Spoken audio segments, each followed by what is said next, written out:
அண்ணன் தங்கை பிணைப்பு. துஷாலா மற்றும் அர்ஜுனன்.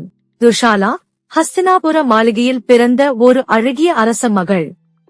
அவளின் சகோதரர்கள் அனைவரும் அவளை கொஞ்சி காக்க சிறுவயதில் மகிழ்ச்சியாக விளையாடினாள். அர்ஜுனன் அவளுக்கு மிகவும் அருகிலிருந்தான். அவனிடம் மிகுந்த அன்பு கொண்டிருந்தாள்.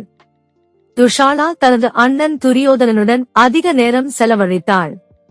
ஒருநாள் அர்ஜுனன் அவளுக்கு ஒரு அழகிய வளையலை பரிசாக வழங்கினான். துஷாலா மகிழ்ச்சியுடன் அதை அணிந்தாள். ஆனால் கௌரவர்கள் அதை நோக்கி பார்த்து சற்றே வெறுப்பாக இருந்தனர். குருகுலத்தில் அர்ஜுனன் வில்வித்தையில் திறமை பெற்றான். துஷாலா தொலைவில் இருந்து அவனை பெருமையாக கண்காணித்தாள். அவனது சாமர்த்தியத்தை கண்டு மகிழ்ந்தாள். சிந்து அரசர் ஜெயதிரதன் துஷாலாவை மணந்தபோது அர்ஜுனன் மகிழ்ச்சியுடன் வாழ்த்தினான். ஆனால் கௌரவர்கள் அந்த திருமணத்தை கடுமையாக எதிர்த்தனர். மகாபாரத போர் வெடித்தது. ஜெயதிரதன் கர்ணனால் பாதுகாக்கப்பட்டிருந்தான். ஆனால் அர்ஜுனன் கிருஷ்ணரின் வழிகாட்டுதலினால் அவனை வீழ்த்தினான். துஷாலா அதிர்ச்சியடைந்தாள். போருக்கு பிறகு துஷாலா தன் நிலைமை நினைத்து சோகத்தில் மூழ்கினாள்.